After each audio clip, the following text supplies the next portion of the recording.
this lovely little diagram on oxalate, salicylate, and histamine. Let's talk a little bit about how these three things are actually related to each other. So I often refer to this particular diagram as the three-ring circus because it is rather difficult to sort of disentangle. Is this an oxalate symptom? Is this something else? But this is an attempt to at least give you some idea where something might be coming from when you're thinking about a symptom. So there are straight ahead oxalate symptoms, really pretty clear, and those are in the yellow at the top here. Kidney stones, kidney damage, joint pain, eye pain, and crystals coming out. This is one of those very unique things with oxalate. UTI. So almost anything that has to do with kidneys, has to do with digestive issues, but you have these odd things like eye pain, teeth issues, teeth getting loose. We've actually had people get teeth that loosen up a bit, gum problems, black specks in the stool. That can be a sign of oxalate moving out. You can also get grainy stools that sort of fall apart like sand. That can be oxalate coming out. Thyroid issues. I now assume anybody's got a thyroid issue that they need to deal with oxalate. This is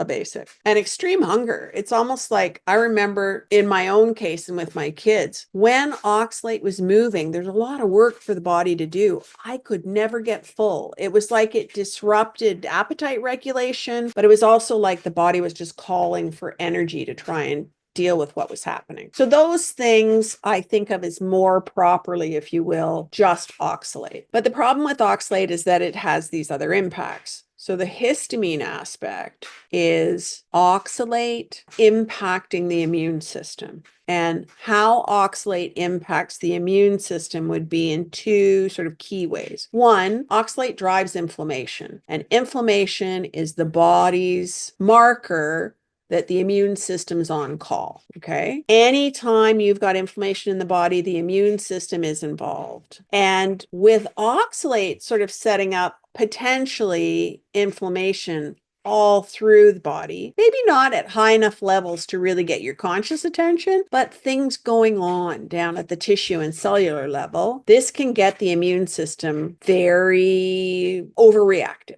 Okay, so the immune system is coming to the plate much too quickly because it's got all these, so to speak, fires burning. And so then it is like busy, busy, busy, busy, busy. And its priority in terms of how the body functions gets higher than it probably should be. But the other thing that happens with the immune system is that oxalate is to some degree disrupting mitochondria and the mast cells. And the description in the literature is that oxalate's irritating those mast cells. And so the mast cells themselves get overreactive and too quick to release histamine. And if we can think of the mast cells as the guards at the gate. So you've got the castle, you got the guards at the gate. The guards at the gate are evaluating anybody who wants to come into the castle. So you've got mast cells anywhere in the body where there's a potential for a threat, right? So that those mast cells can evaluate, is this an okay thing that's coming in, or is this a bad thing that's coming in? And we used to think they were only in the open spaces in the body. So mast cells in the sinuses, mast cells in the digestive tract, mast cells in the bladder. We used to only think it was there. We actually have mast cells in the brain. So we have mast cells anywhere where the body is going to want to evaluate what's coming into that environment. And so when those mast cells get revved up because of oxalate and overreactive, you can have a lot of things going on. Most of it will be histamine, but you could actually have cytokines being released. So you can really feel quite unwell between oxalate and the histamine effects that oxalate's driving. And that's because of this overreactive immune system and these mast cells that are too quick to take action. So if you have the guards at the castle gate and it's market day,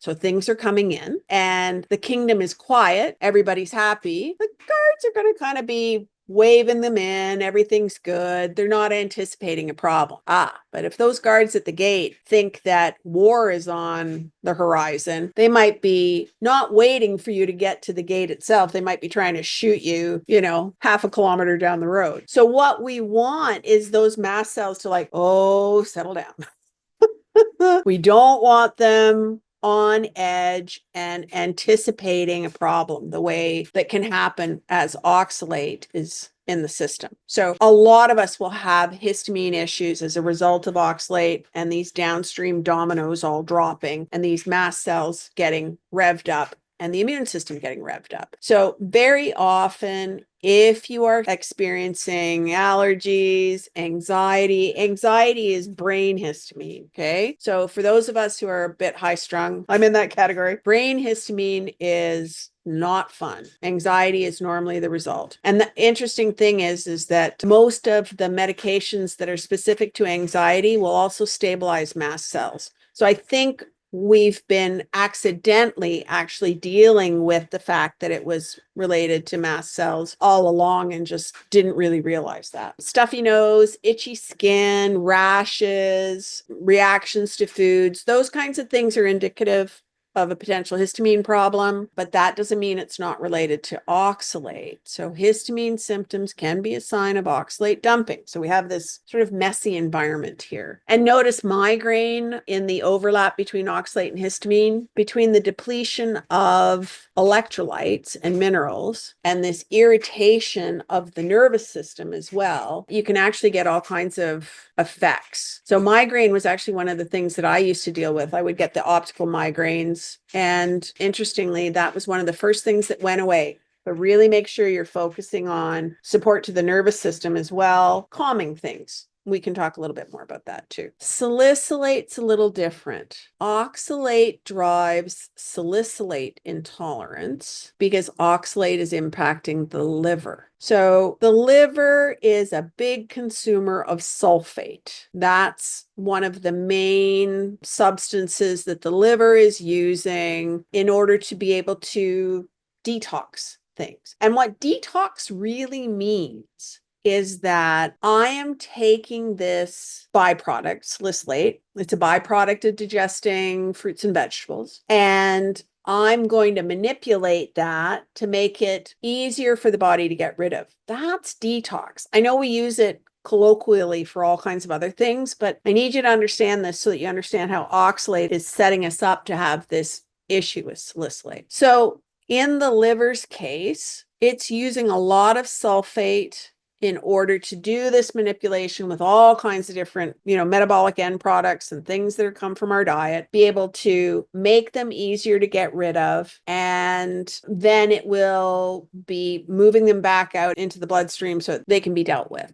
Either the kidney is going to take it out or secretion of some other kind is going to take that substance out once the liver's manipulated it. The difficulty with salicylate is that the liver cells, as high consumers of sulfate, they end up taking up oxalate instead. So if you think of a cell transporter as like a little hand, it's like this hand going out to grab a nutrient, pull it into the cell. This hand goes out, it's looking for sulfate. But this end in here that grabs, it's also compatible with oxalate. So the problem when there's lots of oxalate in the body is the cell transporter goes out to grab sulfate. But if there's an oxalate molecule there, it can pick that up and pull it into the cell. So at that point, the cell says, that's not what we needed. I can't do anything with that. But the cell is going to then use its energy to send that cell transporter back out to get what it needed. And the oxalate's going to accumulate like in a little pile in the corner, kind of like trash that hasn't been taken out yet. This is why one of the things that can be a real problem for many of us is digestion of fat and liver function, and that can be one of the ways that some of us identified an oxalate problem. So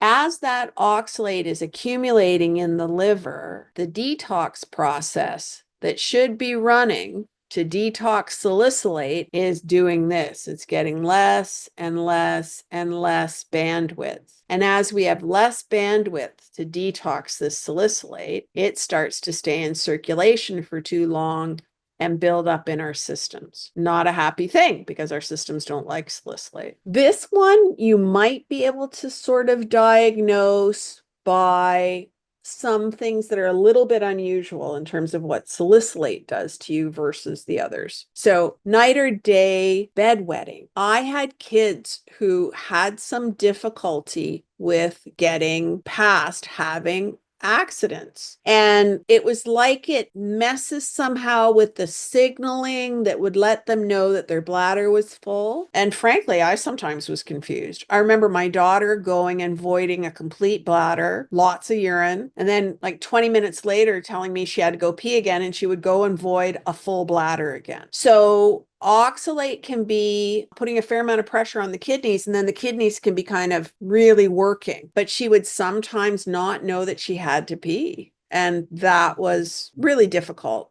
both for her and for I, because she didn't like it any more than I did. And my son had some difficulties like that too. But with him, I didn't know about oxalate, so I was in the dark about why some of the stuff was happening. With kids, you can have behavioral speech regression. With adults, that doesn't usually happen, but irritability is a real thing. I wish I had one of my kids here to talk about how much calmer a mother I am now than I was when they were little. So we may be judging ourselves that we're irritable, and that's not a nice thing about us, and it may actually be biochemical. So I just want you to know that these are things that we can look forward to getting rid of, where we're less irritable like that, we're less easily set off. But salicylate does some really funny things. Red ears. I remember watching my son after a meal and watch his ears just turn red. I had no idea at that point what was going on, but that turns out to be a salicylate thing. With salicylate as well, one of the things that I remember seeing was swelling of hands and feet. I mostly had the feet,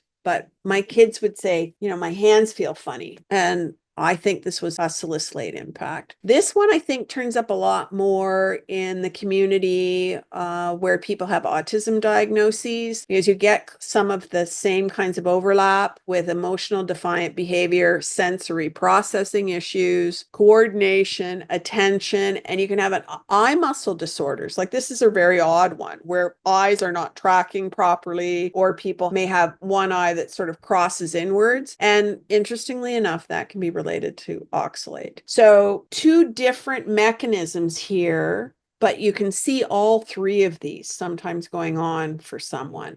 So oxalate setting you up for an overactive immune system and sort of this hypervigilant system overall, including the nervous system. And then oxalate affecting detox, and downstream of that is the salicylate issue.